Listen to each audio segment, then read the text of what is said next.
Namaste. Stage, a spotlight warms an empty space. In that stillness, a speaker steps forward carrying nothing. No research, no message, no meaning. Yet through confidence, rhythm, and performance, something strange begins to happen. Words without substance start to feel profound. The narrator guides the audience through the illusion.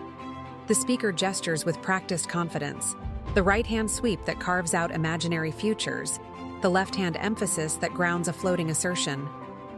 The glasses are adjusted not for sight, but for dramatic punctuation.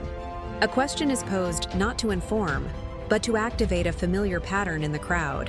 Hands rise, participation begins, a connection forms out of nothing. A gentle anecdote follows, vague, harmless, lightly embarrassing, crafted solely to trigger empathy. The audience releases a sympathetic "ah," a Pavlovian response to manufactured vulnerability.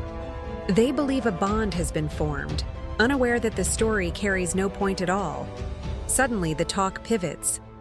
A picture of an anonymous man appears, a random scientist pulled from a Google search. His serious expression adds weight to meaningless commentary. A philosophical tone emerges. The crowd leans in naturally, conditioned by thousands of real talks where this same structure signals insight. Numbers flash next, irrelevant figures. Random sequences, contradictions. Basic math presented as quantum physics. Large numbers for scale, small numbers for detail. Yet presented with authority, they feel like research. A pie chart appears, proving nothing. A bar graph follows, expressing even less. But graphs feel official. They create the illusion of research discipline depth. Beneath the surface, panic simmers. The speaker is improvising everything. The narrator reveals this truth gently, that the talk holds no substance, yet through delivery alone has created the suggestion of intellect.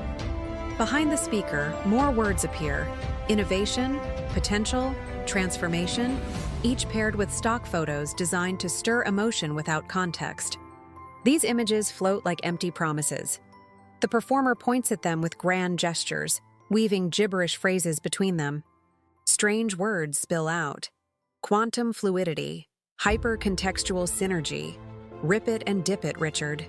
Nonsense wrapped in a velvet cloak of sincerity. The pacing shifts, faster, slower, softer, crescendos rising then collapsing. Glasses are removed for a moment of manufactured vulnerability. The speaker walks deliberately across the stage, as if crossing a chasm of thought. A pause, a hush. The silence is a canvas, and the audience paints their own meaning onto it. A build-up toward what feels like revelation.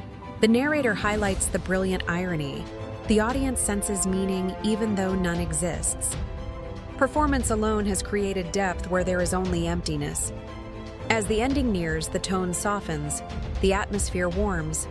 A final thought is offered, one that is intentionally meaningless, circling back to the opening declaration. It was nothing then, and it's still nothing now. The speaker steps back. Silence settles again. The talk ends not with wisdom, but with a masterclass in delivery, a demonstration of how tone, timing, and confidence can disguise emptiness as enlightenment. A reminder that intelligence is often performed long before it is proven,